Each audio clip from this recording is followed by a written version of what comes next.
You know, behind the cold statistics, the medical diagnoses, are the fates of real people, especially the women. They were the ones who directly bore, most painfully, the consequences of arranged marriages, purely for political purposes, and maintaining the so-called bloodline. Let's start with one of the most prominent names when this topic comes up. Maria Antonia of Austria. Maria Antonia was the daughter of Emperor Leopold I and Margaret Theresa. What's noteworthy here is that both her father and mother came from the powerful Habsburg dynasty. The Habsburgs were a dynasty famous for their centuries-long strategy of consanguineous marriage. Her parents' relationship? They were uncle and niece. In fact, her mother affectionately called her husband uncle in letters. What did hundreds of years of continuous inbreeding lead to? Maria Antonia carried the highest inbreeding coefficient in the history of the Habsburg dynasty. This number was even higher than the coefficient of children born from siblings. A strange truth is that, even though her mother died very young, at age 21, possibly a consequence of inbreeding, and Maria Antonia was the only one of her parents' 4 children to survive childhood, she was surprisingly born healthy. Her appearance seemed unaffected by the genetic issues her family faced. However, fate was full of political tragedy. She was a potential heir to 2 major thrones, Austria and Spain. Why Spain? Because her uncle, King Charles II of Spain, was severely deformed and unable to have children. Maria Antonia was once forced to marry this very uncle at the age of 6, but fortunately, that marriage didn't happen. Ultimately, she married Maximilian II of Bavaria, a marriage that history records as unhappy. Physical and emotional pain clung to her. Maria Antonia suffered multiple miscarriages and lost 2 sons shortly after birth. This could very well be a silent consequence of genetic inbreeding. Then, a glimmer of hope appeared when she gave birth to a healthy son named Joseph Ferdinand. This boy was considered a strong candidate, a great hope for the vacant Spanish throne. But tragedy seemed unwilling to let go. Maria Antonia died from postpartum infection at just 23 years old. Just a few months later, her son, Joseph Ferdinand, also suddenly died of smallpox at the age of 7. The death of this innocent child paved the way for a brutal war that reshaped the map of Europe, the War of the Spanish Succession. Maria Antonia's fate is a poignant testament. Although she escaped obvious physical deformities, other repercussions of inbreeding, along with the immense pressure of royal life, could still lead to ultimate tragedy. A short life, full of hope and loss. Cleopatra VII. When mentioning the most powerful women in ancient history, we cannot fail to mention Cleopatra VII, the legendary Queen of Egypt. But few people know that she also had a very, very high level of inbreeding.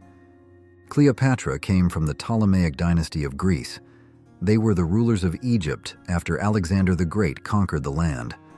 To maintain power and distinguish themselves from the native Egyptians, the Ptolemaic dynasty had a horrifying tradition, marrying siblings, and Cleopatra herself married both of her younger brothers, first Ptolemy XIII, and after his death, she married Ptolemy XIV. This means that, genetically, they shared almost identical DNA. Some sources suggest that Cleopatra had an extremely high inbreeding coefficient. The Ptolemaic dynasty in general may also have suffered health issues due to inbreeding, such as a tendency towards obesity. However, other sources say that Cleopatra seemed not to be significantly affected by genetic defects. There's even a theory that she had a more diverse gene pool than expected, possibly due to mixing in previous generations, or simply that she was a lucky case who escaped the worst consequences.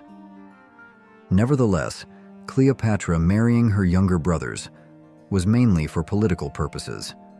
This wasn't love, but a power strategy, she ruthlessly eliminated both of her younger brothers, who were also her husbands, to maintain her position as Queen of Egypt.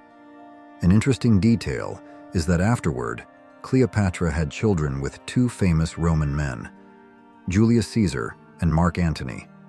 She did not continue marrying within the family. Was this a clever way to improve the genetic chances for her children? A lesson she learned from her family history? Cleopatra's story shows that, even in ancient civilizations, the strategy of maintaining power through consanguineous marriage existed, and sometimes it was a double-edged sword. Isabella II of Spain. Another tragic case comes from the Spanish royal family. Queen Isabella II, born in 1830. She was the daughter of King Ferdinand VII, and her mother was the king's niece. Yes, you heard right. Isabella II's parents were uncle and niece. As if that weren't enough, Queen Isabella was also forced to marry her second cousin, an arranged marriage, continuing the chain of close kin unions in the family. Despite experiencing 11 pregnancies, a journey filled with difficulty and interspersed hope, Isabella had only 5 children who survived childhood. This rate is alarmingly low, and it could be a direct consequence of generations of inbreeding within her royal lineage. Isabella II's reign was full of turmoil, political instability, and ultimately, she lost her throne in a revolution. Maria I of Portugal. Let's talk about Queen Maria I of Portugal, a historical figure known for 2 prominent things: madness and inbreeding. As the heir to the throne, to ensure the Portuguese royal line did not fall into foreign hands, she married her uncle, a decision heavily weighted by political calculation. The consequences of this marriage were truly heartbreaking. Half of her children died due to direct complications from inbreeding. Queen Maria I herself seemed to suffer from severe mental problems. This illness worsened over time. Although her life also faced immense stress, losing her husband, losing children, major political upheavals, like the French Revolution and Napoleon's invasion of Portugal. These undoubtedly contributed to her deteriorating condition. The genetic factor from inbreeding likely laid the foundation for her mental decline. Mary Louise of Austria. She was born into one of the most tangled family trees in Europe. Her parents were double first cousins, meaning both sides of her family were closely related. As a result, she only had 4 unique great-grandparents, instead of the usual 8. She was the oldest of 12 siblings, but sadly, only 7 made it to adulthood, likely due to inbreeding. At just 18 years old, Mary Louise was thrown into one of history's most unlikely political marriages. She was married off to none other than Napoleon Bonaparte, her father's sworn enemy. It wasn't about love, of course. This was a calculated move to forge peace between Austria and France. And from Napoleon's point of view, it was also about producing a male heir who could secure his empire. For Mary Louise, it was just another chapter in a life dictated by power, politics, and bloodlines that were far too close for comfort. Mary Louise Elizabeth of Orléans. Mary Louise Elizabeth of Orléans is yet another tragic figure born from centuries of royal inbreeding. Her story begins with a troubled union. Her father, Philippe II of Orléans, was forced to marry his own cousin, the illegitimate daughter of King Louis XIV. It was far from a happy marriage, and from it came several children. Mary Louise was the eldest to survive, but the damage of close bloodlines was already evident. Sadly, the inbreeding didn't stop there. Mary Louise herself was married off, again, against her will, to yet another cousin, Prince Charles of Berry. The result? 3 children, all of whom died as infants. Whether their deaths were due to genetic issues from inbreeding or something else entirely, like Mary Louise's documented alcoholism, which reportedly began when she was just 14, remains up for debate among historians. Princess Alexia of Greece. She and her 4 siblings were born from one of the last truly royal unions between a reigning king and a royal-born princess. In 1964, her parents, King Constantine II of Greece and Anne-Marie of Denmark, tied the knot. The twist? They were related, twice. The 2 were second cousins and also third cousins, twice over. If we break it down, Constantine's grandfather, King George I of Greece, was the brother of Anne-Marie's grandfather, Frederick VIII of Denmark. That's one family link. Then, both were also descendants of Queen Victoria, which gives us a second. But things get even more tangled. Constantine had 2 great-grandparents who were siblings, and his grandmother was also the sister of his great-grandfather. Anne-Marie's background was just as complicated. Her great-grandparents were siblings too. Even though it was a genuine love match, this royal union still carried the marks of generations of inbreeding, much like Queen Elizabeth II and Prince Philip's marriage. Mummies 317A and 317B. Now here's a pair of names you've probably never come across. Mummies 317A and 317B. These were 2 infant girls born in ancient Egypt over 3,000 years ago. What makes them historically significant isn't just who they were, but who they came from. Their father was none other than Pharaoh Tutankhamun. Sadly, both girls either died at birth or shortly after.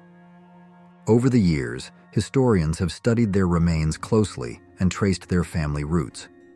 It turns out, their mother was Ankhesenamun, Tutankhamun's own sister. That's right, both Ankhesenamun and Tutankhamun were children of Akhenaten.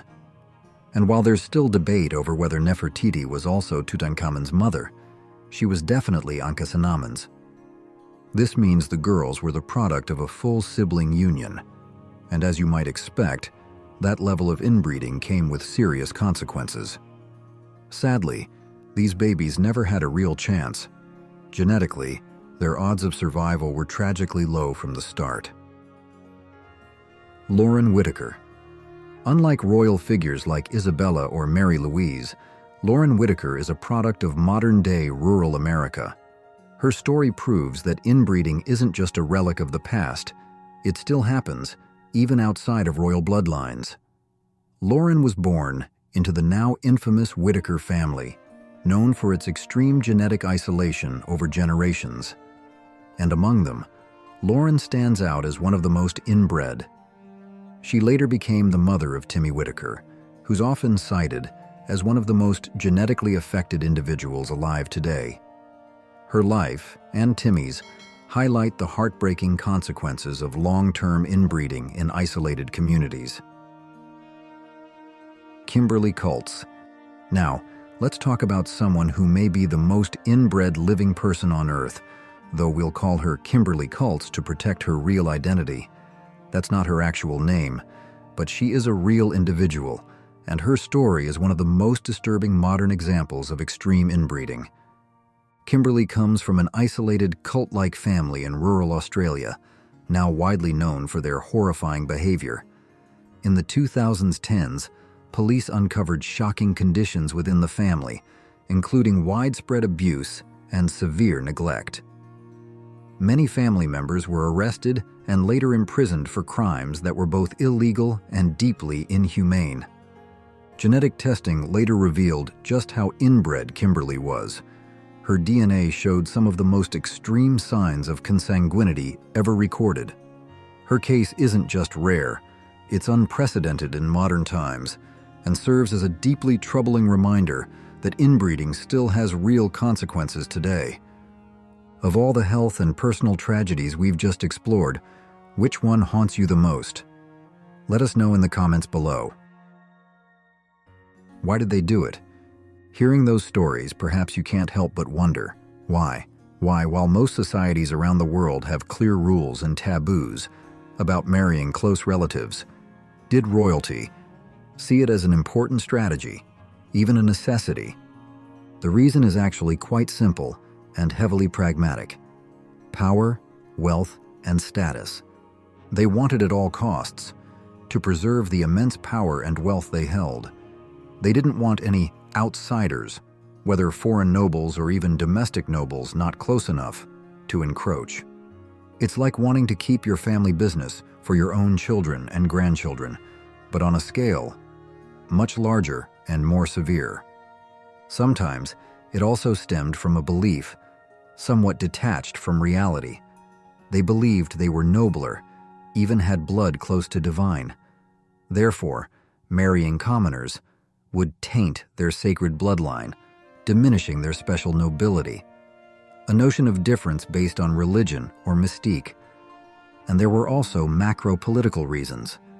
Marriages between royal families in different countries, for example between Spain and Portugal, or between Austria and Spain, or like Queen Victoria's later intentions, were also aimed at building strong political alliances, helping to promote peace between kingdoms, or as a way to resolve complex inheritance disputes without bloodshed, initially. And of course, the final reason, but an extremely important one, producing a healthy heir. That was a matter of survival for a dynasty. Without a successor, the throne would be contested, wars would break out. But, as I said in the introduction, these very reasons pushed them into an incredibly dangerous, vicious cycle, continuously marrying among close relatives, repeating over generations, drastically narrowed the gene pool of an entire royal lineage to a frightening extent. Imagine the gene pool as a large book containing all genetic information. When you only copy from books that are very similar, you'll repeat the same typos. In genetics, these typos are harmful recessive genes. Everyone carries a few harmful recessive genes. When marrying someone not related, the chance of two people carrying the same specific harmful recessive gene is very low, so the gene rarely expresses itself. But when marrying close kin, especially cousins or uncle, niece, the chance of both carrying the same harmful recessive gene is much higher. And when that happens, the harmful recessive gene will be expressed, causing illness or defect. And that's when history begins to reveal the terrible price they had to pay. Horrifying health consequences. Yes, the attempt to purify the bloodline came at too high a cost. That cost was most clearly seen through weakened health, strange illnesses, and the personal tragedies of many royal members. One of the most silent yet devastating consequences was the alarmingly high rate of infertility and miscarriage among royal couples. Let's talk about Queen Anne of England. Her story is truly one of ultimate maternal grief. She went through 17 pregnancies. Try to imagine. 17 pregnancies, 17 times hoping, 17 times preparing. But ultimately, only one single child survived childhood, and that child also died before reaching adulthood. She had no direct heir. Queen Anne's parents' marriage was between first cousins. She herself married a second cousin. Clearly, the factor of genetic inbreeding seriously affected her fertility. Mary, Queen of Scots, was similar. History records that she suffered multiple miscarriages and stillbirths. The pain of losing children, losing hope for a successor, was an unending burden. Modern studies, looking back at the Habsburg dynasty's history, have revealed a horrifying truth. The higher a woman's inbreeding level, the higher her risk of postpartum mortality. Specifically, about 1 in 5 mothers with the highest inbreeding levels did not survive more than 4 weeks after childbirth. This is a very large number. Inbreeding could also make the intervals between births longer, more difficult. Although the pressure to produce heirs was extremely high, making them constantly try, their bodies seemed not to allow it. Besides reproductive issues, there are also famous genetic diseases. First and foremost is hemophilia. This disease is so famous, it's called the royal disease. Queen Victoria of England, who reigned over a vast empire from 1837 to 1901, had no idea she carried this dangerous mutated gene. She was a carrier. She passed it to her son, Leopold, who suffered from the disease. She also passed it to some of her daughters, making them carriers like her. And the tragedy is, these princesses later married into other royal families across Europe. They carried that dangerous gene and widely spread hemophilia to Russia, Spain, and Germany. Hemophilia is a blood disorder that prevents blood from clotting properly. For someone with the disease, even small cuts, simple bumps, can become life-threatening. They can bleed uncontrollably. Perhaps the most tragic case is Tsarevich Alexei, the only son of the last Russian Tsar, Nicholas II. The boy suffered from hemophilia inherited from his mother, Queen Victoria's granddaughter. Alexei's illness played a significant role in the downfall of the entire Russian imperial family. Anxiety over their son led the Tsar and Tsarina to heavily rely on Rasputin, a mysterious monk said to be able to heal the boy. This dependency caused extreme public dissatisfaction and contributed to the Russian Revolution of 1917 and the execution of the entire Romanov family. A genetic disease contributed to changing world history. Next is porphyria. This disease is believed to have affected King George III of England and many other members of the British royal family through generations. Porphyria is a rare disease that affects the body's ability to produce heme. It causes very frightening symptoms: severe abdominal pain, confusion, hallucinations, extreme sensitivity to light, urine the color of dark red wine. This is a genetic disease, and consanguineous marriage significantly increases the likelihood of this disease appearing and being passed down through generations. Many historians believe that the recorded madness in some members of the British royal family at the time, especially King George III, whom you might know from stories about the American Revolution, was actually caused by this porphyria. Modern genetic studies analyzing the DNA of King George III's descendants, such as his daughter, Princess Charlotte, have confirmed the presence of the gene mutation causing porphyria in this lineage. The king's crises, his strange actions, might just have been symptoms of a genetic disease. Furthermore, there were other physical and mental issues.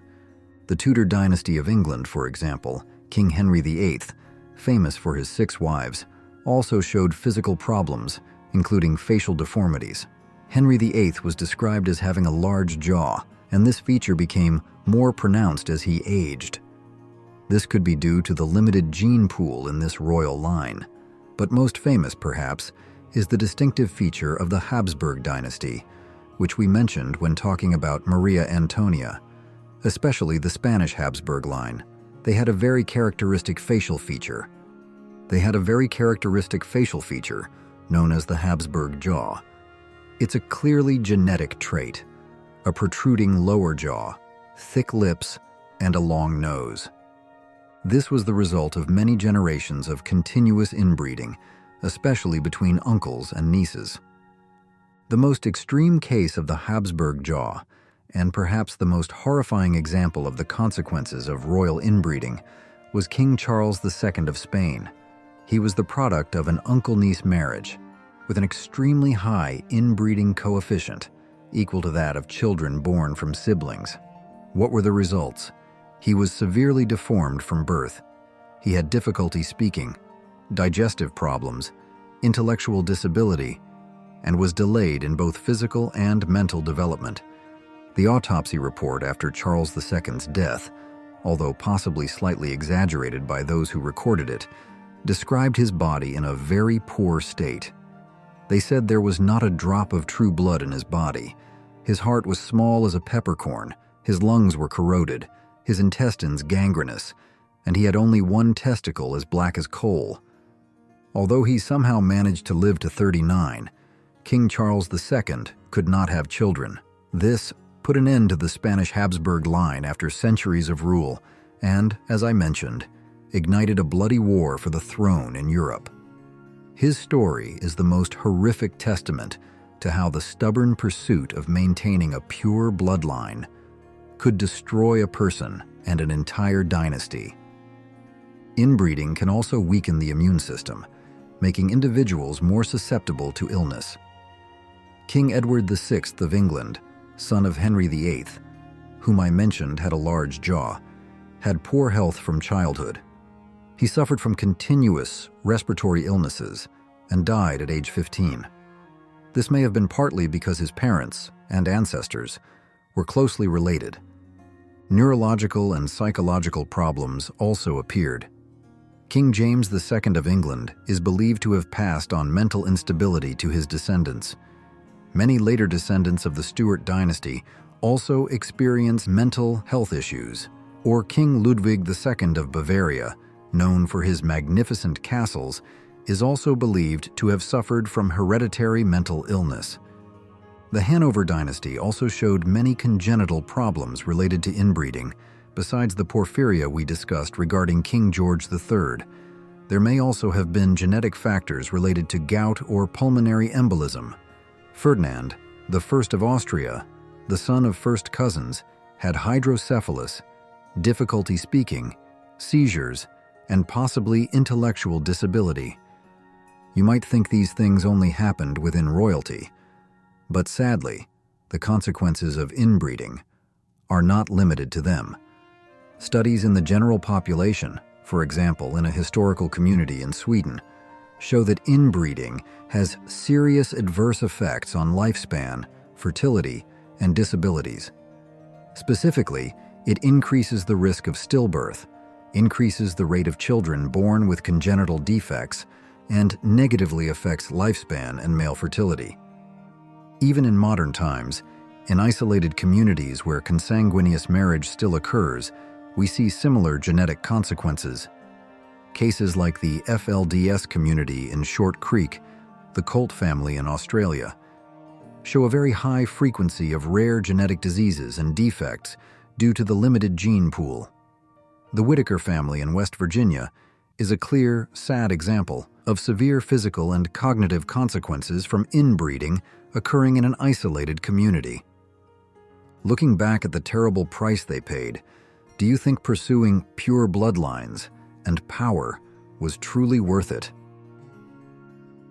Broader consequences, the downfall of dynasties. The personal stories we've just explored are truly heartbreaking and tragic. But the consequences of royal inbreeding didn't stop there.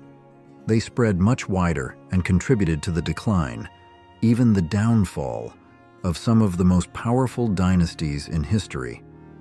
When the leaders of a kingdom are afflicted with illness, whether physical or mental, or when they cannot produce a healthy heir capable of succeeding, this creates serious instability in the ruling apparatus and among the people. Do you still remember King George III of England, the one we talked about with porphyria? This very illness profoundly affected the politics of England at the time. The times when the king was not lucid, unable to make decisions, created a power vacuum and chaos. Some historians even believe his health condition played a role in leading to the American Revolution, or the case of Tsarevich Alexei and hemophilia. As I mentioned, the boy's illness caused the Russian imperial family to depend on Rasputin, diminishing the monarchy's prestige in the eyes of the public. This significantly contributed to the flames of the Russian Revolution of 1917 and the tragic end of the entire Romanov family, and the tragedy of King Charles II of Spain, his severe deformities as a result of generations of inbreeding and his inability to have children, put an end to the Spanish Habsburg line after centuries of rule. And that ending ignited the War of the Spanish Succession, a large-scale military conflict that changed the political landscape of Europe. Even in older ancient societies like Egypt, with the case of Tutankhamun, who is also believed to have had health problems due to inbreeding, or in Hawaii or Peru, Consanguineous marriage among the elite, although initially aimed at consolidating power in the long run, led to serious genetic health problems. It proves that the laws of genetics spare no one, whether royal or commoner. Does incest still exist today? You might think that stories of consanguineous marriage, of impure bloodlines and genetic tragedies are all just from the distant past, remaining in ancient palaces, in dusty history books. Do these painful issues still exist somewhere in the modern world we live in? Sadly, the answer is yes. Incest isn't just a ghost of old royal history. It still exists today, often hidden within somewhat isolated communities, groups of people who live closed off, sometimes due to geography, sometimes due to beliefs or social barriers. Just as ancient royalty tried to keep power and wealth within the family, isolated communities today also tend to maintain relationships and marriages limited to their group. This can stem from various complex reasons. But whatever the reason, the genetic consequences keep repeating, like a cruel law of nature. When marriage continuously occurs between close blood relatives, the gene pool of that community becomes increasingly narrow. While it might seem like this helps purify the lineage, in reality, it significantly increases the chance for harmful recessive genes, those genes carrying the potential for disease or defect that are usually hard to express, to meet and manifest. Modern scientific studies, even on isolated communities historically or currently, have confirmed this. Incest can lead to serious health repercussions, negatively affecting an individual's lifespan, reducing fertility, and increasing the risk of giving birth to children with congenital defects. The risk of stillbirth and other health problems also increases. 10 most inbreds families in world history. Ever heard of families with blue skin or a jaw so pronounced it made eating difficult? These aren't fairy tales. They're the chilling consequences of a practice common throughout history: inbreeding. From royal dynasties to isolated communities, the pursuit of pure bloodlines led to devastating genetic disorders. Join us as we explore the dark side of family history, uncovering the shocking realities of incest and the lasting impact on generations. The Whitaker family. A sandwich. Hidden away in the remote hollows of odd West Virginia, their lives have become a chilling enigma. Think about it. A family so isolated, so profoundly affected by generations of inbreeding, that their communication is reduced to a series of grunts and barks. So you grew up here in odd West Virginia your whole life? It's a heartbreaking and disturbing picture. This isn't some sensationalist tale. Photographer Mark Laita documented their existence in the year 2000, bringing their plight into the harsh light of public awareness. The images are striking, showcasing physical deformities and evident cognitive impairments, the tragic consequences of generations of close family relationships. But the story goes deeper than just the photographs. The Whitakers live a life shrouded in secrecy. Their neighbors, understandably protective, have offered little in the way of information. Where did they come from? Exactly how severe are their disabilities? These questions remain largely unanswered, fueling countless speculations. Some whispers even connect them to a powerful, long-established family in the area, though this remains firmly in the realm of rumor and conjecture. It's a testament to the power of isolation and the enduring mysteries hidden within these communities. Laita's encounter with the family prompted him to launch a GoFundMe campaign, aiming to provide them with much-needed support. Their situation highlights the devastating impact of inbreeding, echoing similar, equally tragic cases like the notorious Colt family. It's a story that raises uncomfortable questions about responsibility, family secrets, and the lasting consequences of choices made generations ago. It's a story, sadly, that reminds us of the profound vulnerabilities of human isolation. The Fugate family. The Fugate family's distinctive appearance stemmed from a rare genetic condition called methemoglobinemia. This disorder affects the blood's ability to carry oxygen, resulting in a bluish tint to the skin. The story begins in the early 1800s, when Martin Fugate and Elizabeth Smith, both unknowingly carrying the recessive gene responsible for this condition, settled in the isolated hollows of Appalachia. Their choice of location, a remote area with limited interaction with the outside world, would play a crucial role in the family's story. 4 of their 7 children inherited the blue skin, showcasing the recessive gene's impact. The isolation of Troublesome Creek meant that intermarriage within the Fugate family and with neighboring families became common. This, unfortunately, perpetuated the methemoglobinemia gene, leading to more individuals with blue skin within the community. It wasn't a deliberate choice. It was a consequence of their isolated environment. We see this pattern repeated across several generations, with unions between close relatives, such as Zachariah Fugate marrying his aunt, and another son marrying a close cousin. One of the most well-known Fugates was Luna, known as the bluest of them all. Despite her striking appearance, Luna married, had 13 children, and lived to a remarkable 84 years old.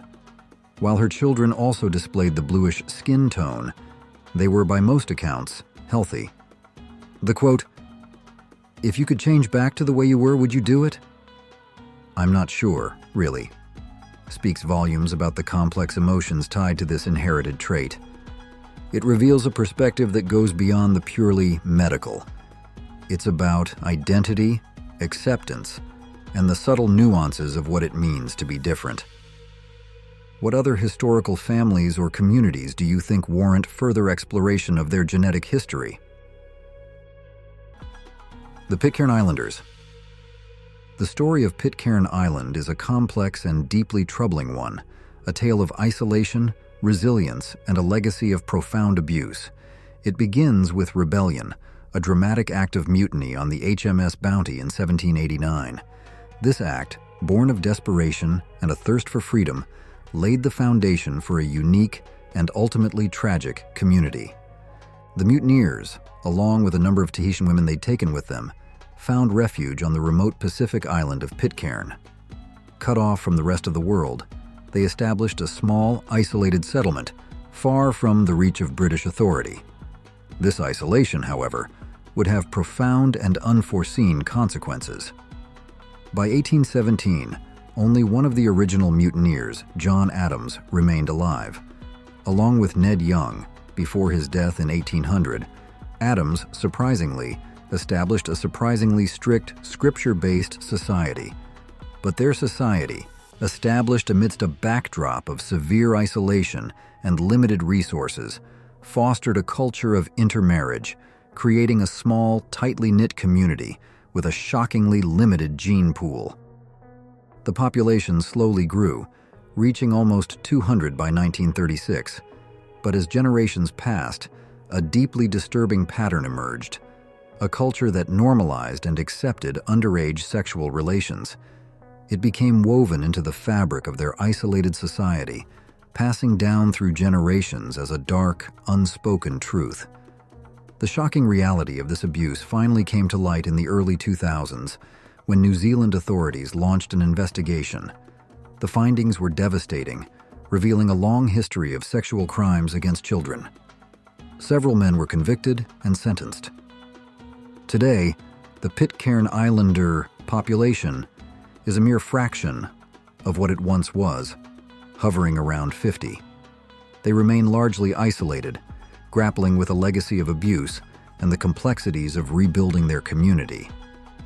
Theirs is a story that raises difficult questions about the consequences of extreme isolation, the fragility of social structures, and the struggle to heal from deeply embedded trauma across generations.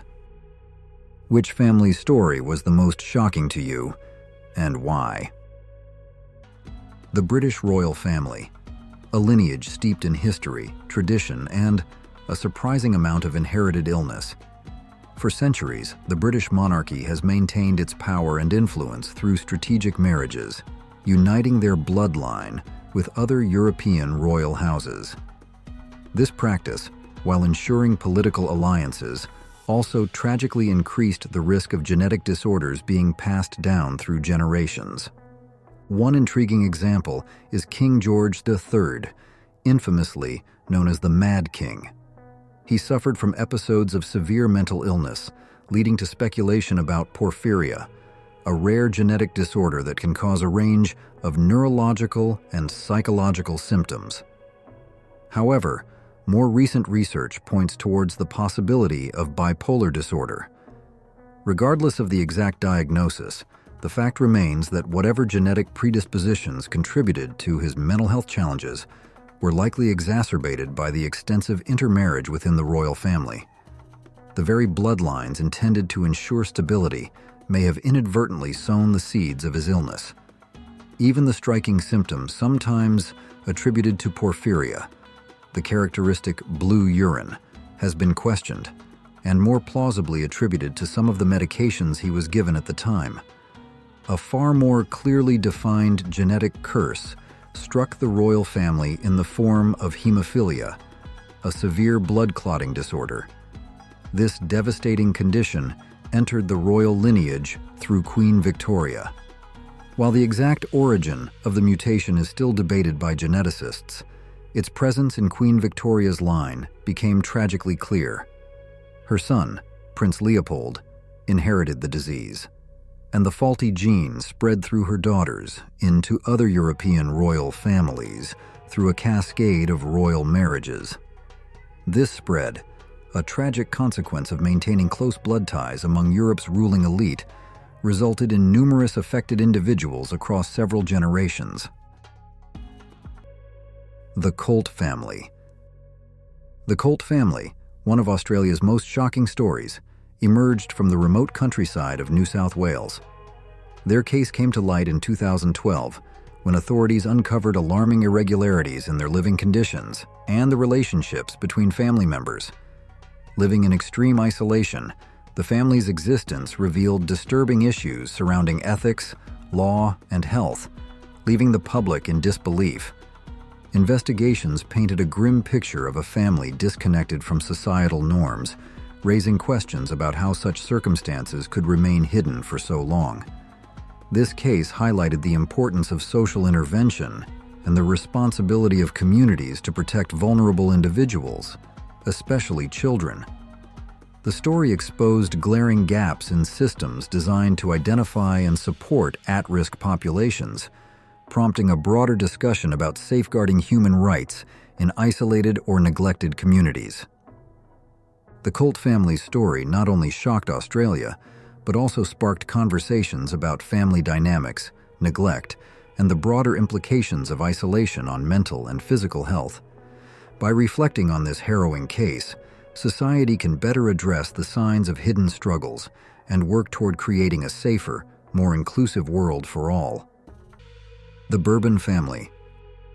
For centuries, this powerful dynasty reigned over France and Spain, their influence shaping the course of European history. But behind the glittering facade of royal power lurked a dark secret, a practice that, ironically, would contribute to the dynasty's decline: inbreeding. From the 16th to the 20th centuries, the Bourbons, like many other European royal families, prioritized maintaining their power and perceived purity of bloodline through marriages between close relatives. The consequences, however, were far-reaching and devastating. Generations of inbreeding left their mark on the family, manifesting in a range of physical and mental health problems. Infertility, hemophilia, epilepsy. These were just some of the afflictions that plagued the Bourbon family. Perhaps most troubling, however, were the instances of severe mental illness. Historians and medical professionals have debated whether inbreeding directly caused or significantly contributed to conditions like bipolar disorder and schizophrenia within the dynasty. The fact remains that a significant number of Bourbons suffered from serious mental health issues, and the likelihood of a genetic link is undeniable. Philippe V of Spain, for instance, reportedly suffered from a severe mental disorder, a condition that deeply affected his ability to rule. His son, Fernando VI, also faced similar struggles. This striking contrast with King Carlos III, Philippe V's son from a different mother, who, reportedly, did not suffer from the same conditions, serves to highlight the likely impact of inbreeding. While we can't definitively say it was the sole cause, the pattern strongly suggests a significant correlation between close relative marriage and mental health within the royal family. The quote, "Now, I might have my enemies, but I have the adoration of my people. You think because I'm king that I'm not also a brother, while its specific attribution is unclear," perfectly encapsulates the Bourbons' dilemma. It highlights the clash between the perceived necessity of maintaining their position through closely related unions and the very real human cost. The very actions taken to secure the throne inadvertently contributed to the weakness of the individuals who inherited it. The pharaohs of ancient Egypt. Names like Tutankhamun, Ramses II, and Cleopatra VII evoke images of immense power, divine authority, and breathtaking monuments. The pharaohs believed themselves to be divine rulers, direct descendants of the gods. To maintain this divine lineage and to solidify their claim to the throne, they frequently married their siblings or other close relatives. This wasn't a matter of personal preference. It was a deeply ingrained political and religious strategy designed to keep power within the royal family and preserve what they considered a sacred bloodline. However, this pursuit of divine purity came at a steep cost. The effects of inbreeding on the royal family are tragically clear in the historical record. Tutankhamun, for example, suffered from several serious health problems, including a clubfoot and a weakened immune system. These conditions were likely caused by the genetic defects resulting from generations of close relative marriages. His frail health, directly linked to inbreeding, tragically contributed to his early death. Ramses II and Cleopatra VII, while seemingly powerful figures, likely also suffered from some degree of genetic weakness due to the prevalent practice within their family lineage. While the extent of these effects on their lives is debated, they underscore the pervasiveness of inbreeding within the Egyptian royal family. The practice of sibling and close relative marriage wasn't confined to a few isolated cases. It was a systemic feature of Egyptian royal life for centuries, viewed as a way to consolidate power and uphold the divine status of the pharaohs. This illustrates how religious beliefs, political strategies, and cultural practices can intersect in powerful ways. And the devastating human cost that can result from adhering blindly to tradition, even when the consequences are dire. The Habsburg family. For centuries, they were among the most influential royal families on the continent, masters of diplomacy and warfare, wielding immense power and shaping the destiny of nations. But behind the glittering facade of royal authority lurked a dark secret, a secret that ultimately contributed to the dynasty's downfall: inbreeding. The Habsburg strategy was simple, yet devastatingly effective in the short term: strategic marriages.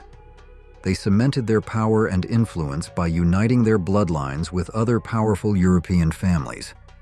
However, as generations passed, the desire to keep power within the family, to avoid losing influence to outsiders, led to increasingly close marriages between cousins, even aunts and nephews. The consequences were tragic. Imagine the royal courts, opulent and glittering, yet haunted by the ever-present shadow of genetic decay.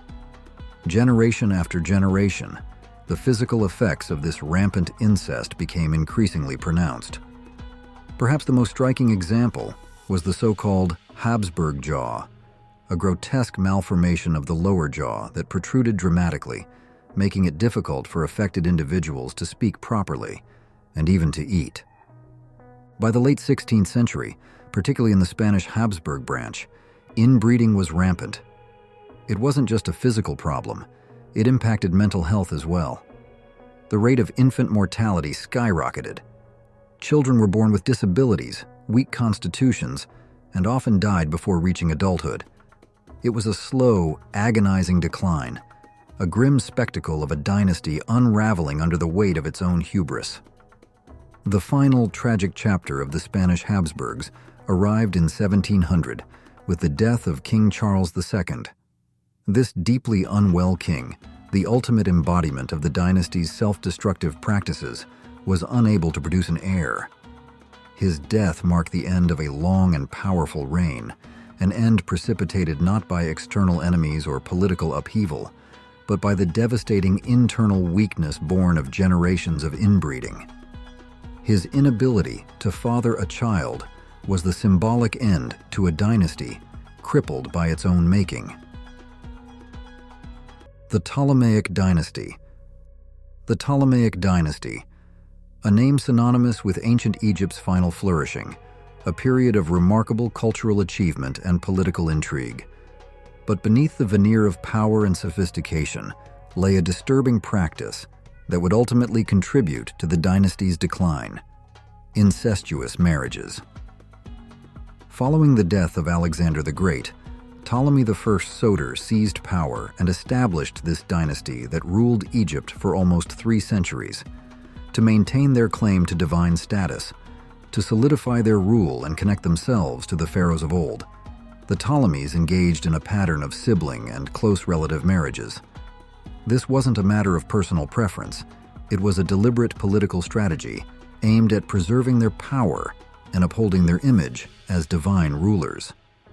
However, this calculated move had disastrous consequences. Repeated intermarriage within the close-knit royal family led to a range of health issues, a stark example of inbreeding depression. The physical and mental deterioration within the royal line is strikingly documented both in historical accounts and artistic representations.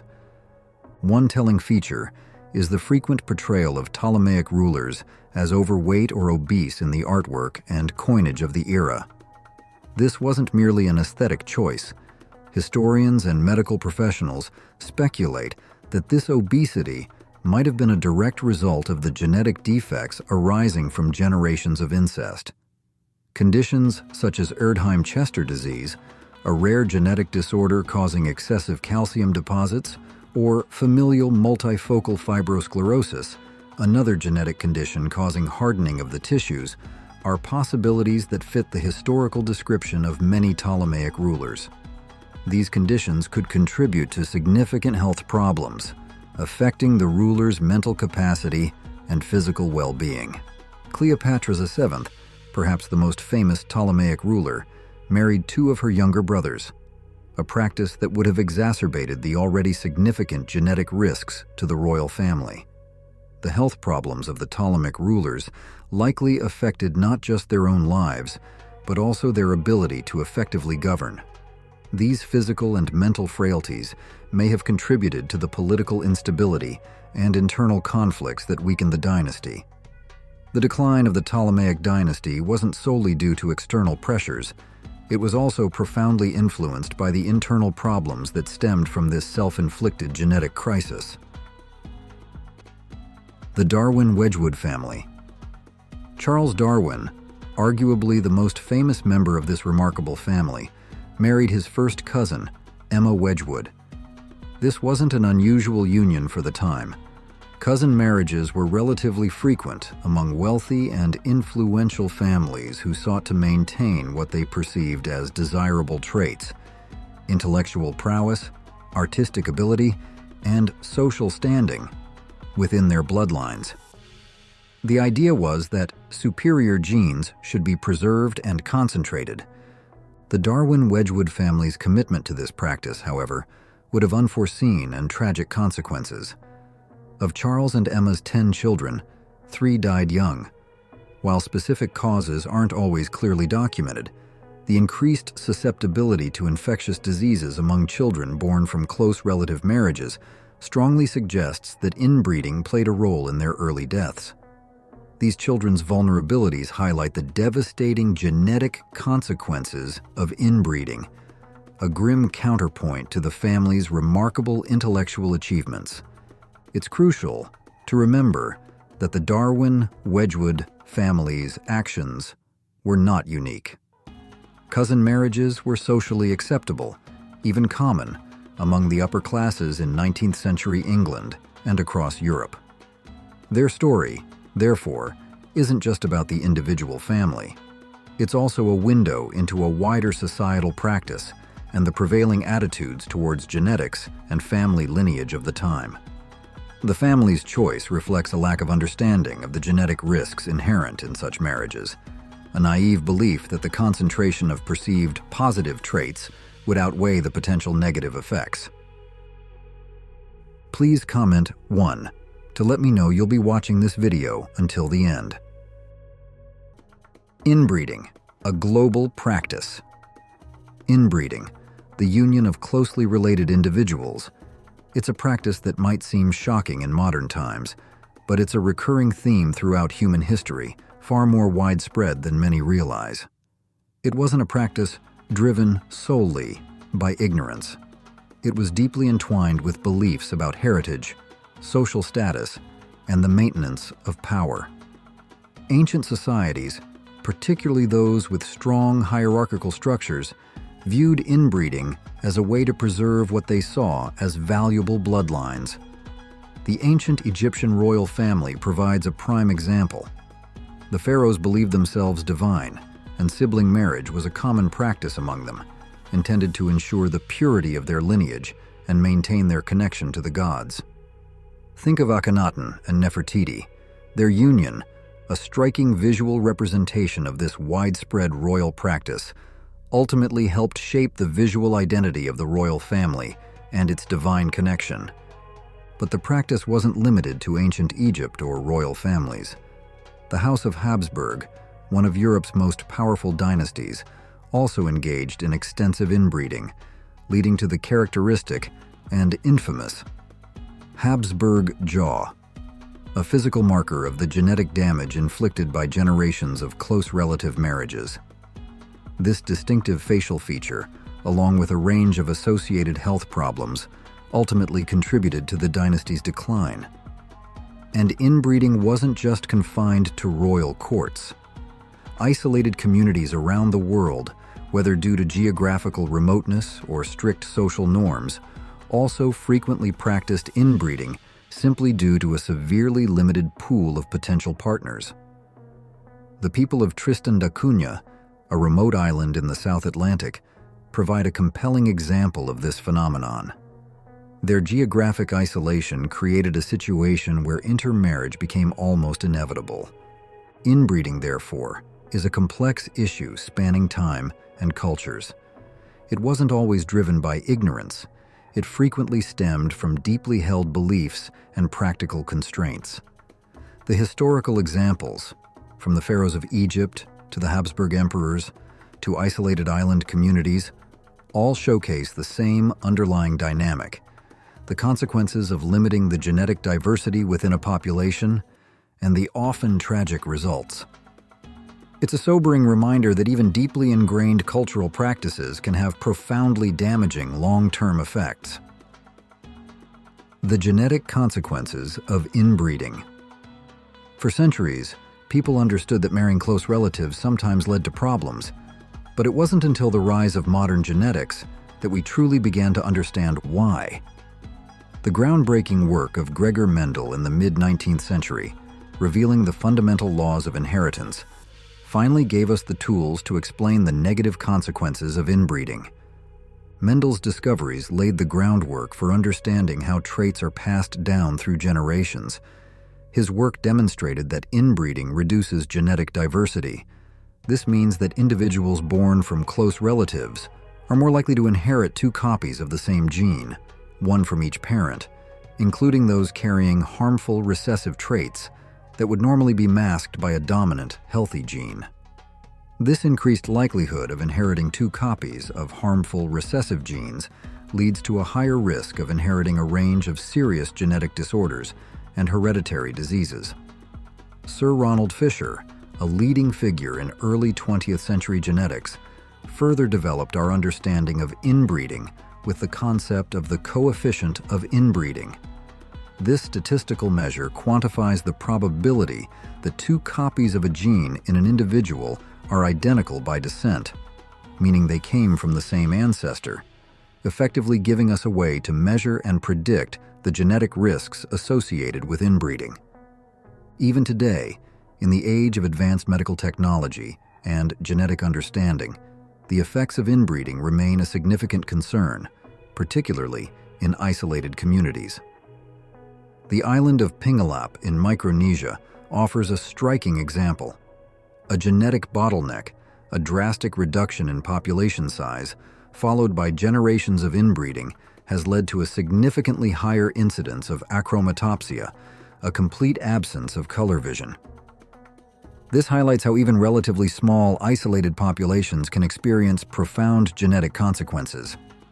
Modern genetic counseling and screening are now crucial tools in helping individuals and families assess and mitigate the risks associated with inbreeding. While the practice remains a concern globally, our understanding of genetics provides a powerful way to minimize the harmful consequences of close relative marriages, ultimately safeguarding future generations. Genetic guardians, modern tools, and hope. The 21st century has ushered in a new era of understanding and intervention when it comes to the consequences of inbreeding. We're now in what's often called the genomic era, a time marked by unprecedented advancements in our ability to understand and manipulate the human genome. This revolution has provided powerful new tools to address the challenges posed by inbreeding. The Human Genome Project, completed in 2003, was a monumental achievement, creating a detailed map of the entire human genome. This comprehensive blueprint has opened doors to identifying and understanding a vast array of genes, including those responsible for inherited diseases and disorders that are more likely to manifest in populations with reduced genetic diversity due to inbreeding. Genetic testing and counseling are now at the forefront of efforts to mitigate the negative consequences of inbreeding. Genetic testing can effectively identify individuals who are carriers of recessive genes, allowing them to make informed decisions about family planning. This has been particularly impactful for communities with a history of inbreeding and a higher prevalence of certain genetic disorders. A remarkable example of proactive genetic screening is the Dor Yeshurim program, which started in the 1980s. This program targets genetic disorders common within the Ashkenazi Jewish population, significantly reducing the incidence of devastating conditions such as Tay-Sachs disease. The program's success demonstrates the power of preventative measures in mitigating the impact of inbreeding. Genetic counselors play a vital role in this process, helping individuals and families navigate complex genetic information and make informed decisions about their reproductive health. The importance of genetic counseling was emphasized as early as the 1940s by Sheldon Reed, who coined the very term genetic counseling, underscoring the ethical imperative to empower individuals to make choices that are both informed and aligned with their values. The advances in genetic understanding and technology are offering unprecedented opportunities to mitigate the risks of inbreeding. While the historical legacy of this practice remains a stark reminder of its consequences, the tools and knowledge we now possess provide hope for a future where the challenges of inbreeding can be effectively addressed. This isn't just about preventing disease, it's about empowering individuals and families to make informed choices about their reproductive health and the future of their own genetic heritage. What do you think about what we've just explored? Was there a story that made you particularly ponder? I would love to hear your thoughts. Please share your perspective in the comments below. If you found this historical story interesting and want to continue exploring other secrets, other hidden stories behind the mists of time with me, then don't forget to hit that subscribe button and ring the notification bell. That way, you won't miss any of my latest videos, any other fascinating journeys back in time. As always, thank you so much for watching.